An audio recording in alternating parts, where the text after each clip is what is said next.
Hi, I'm Phil Gerard. This is Talking English. This is the incredible sleeping cat. I'm going to talk about question 4, paper 1 as promised. So, you're going to do question 4 immediately after question 5 because you're going to do the paper backwards if you're feeling brave. Gets the big questions out the way earlier. And if you have time issues, if you have processing issues, if you get brain fog, then this works if you don't have these things, but you can get tired. It's a good idea for everyone to do the big questions first, just in case you're running out of juice at the end, just in case you like the sensation, like the idea of having done 75% of your paper, or the marks available in your paper up front. That's what happens if you do question 5 and question 4. 45 minutes or an hour in extra time for question 5. 30 minutes, roughly 35 minutes, not much more, but still helpful for question 4. So, you'll finish your creative writing. You will read the extract for the first time. Kind of a waste of time to read it all at the start and then have to reread it as you do each question. You'll read it for the first time now, question 4. You'll start making notes on the question, on the statement of question 4, as you get to that halfway mark. They will tell you the line number to look from, and it's only for the second half. Don't write anything about the first half in question 4. You won't get any marks for it. Don't refer to it. It's about the second half. Read that statement. If you look at, this is the paper I'm going to cite today, the Tyrannosaurus Rex paper from AQA. Look on the AQA site and you will see a question which says the Tyrannosaurus Rex is terrifying and Eccles is right to panic. They've made it into a statement now rather than a student said, which is always nonsense. They've changed it.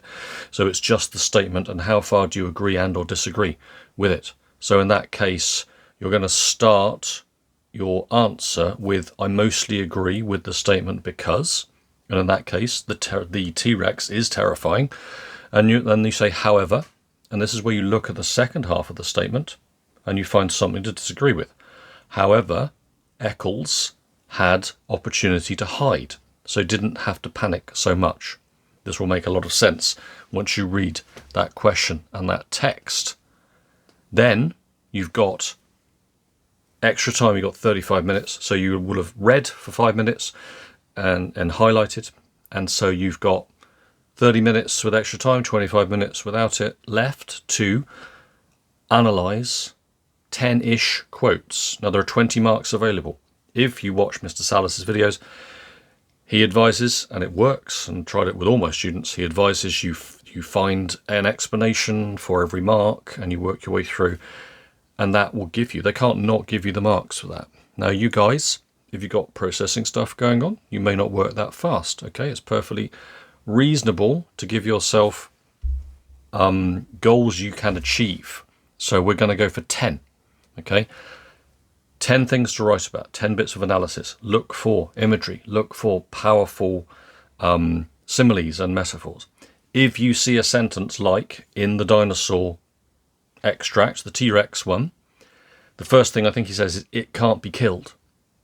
Now you could look at the verb killed and say, past tense of kill obviously, and say, this shows that he's thinking about violence, some terrible explanation of it because you can't find a language technique. But what you do is you look at the length of the thing being said. You look at, is it a short sentence? Is it a very, very short sentence? It can't be killed. Or stop! Exclamation mark. And you label it as something else. You call it a short statement. You call it an emotional statement. You give it something, so it's not just the sentence, the word. You're not going to get any marks for that. They need you to analyse. Unless your explanation is phenomenal, you need the whole package there. Okay, so you've got to analyse, you've got to say what the technique is. But that can be something like, I said, a short statement, the declarative statement. He uses the imperative, that's do this, stop that, come here. Look at ways to analyse it if you're not sure it's going to be a simile or a metaphor or personification.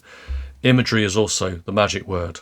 Imagery, if it creates a picture from the words used, then it is imagery. If you can't use imagery, do the other thing. What kind of sentence is it? What kind of emotion is being presented? The emotive language is a great way of doing it as well. Okay, that throws a lot of people out. They don't know what to call it, but call it something and practice these things. Do that 10 times. The quality of your writing on top will add to the marks. If you look at the mark scheme, and I recommend you do because it helps, you won't see 5 explanations, 5 marks, 10 explanations, 10 marks. You'll see a layering of the quality of your answer. But as Mr. Salas has proved through huge amounts of research, the easiest way to get the marks is to write lots of analysis of individual quotes and work your way through. Do beginning, middle and end. Make sure you argue the other side of it and come up with some sort of conclusion which matches your opening statement. See if there's anything else. Yes, that is pretty much it. Check it out on the website. Have a go at these questions. All right. Best way to practice these in any subject is to do exam style questions from now on timed. See what you get. Check it against the mark scheme. See what you could have done. Most of these questions will give examples of the kind of things that you should be writing. All right. Do that thing. Please subscribe, like, comment, ask questions below, and I will talk about question 3 next from Tinker. I think he's alive.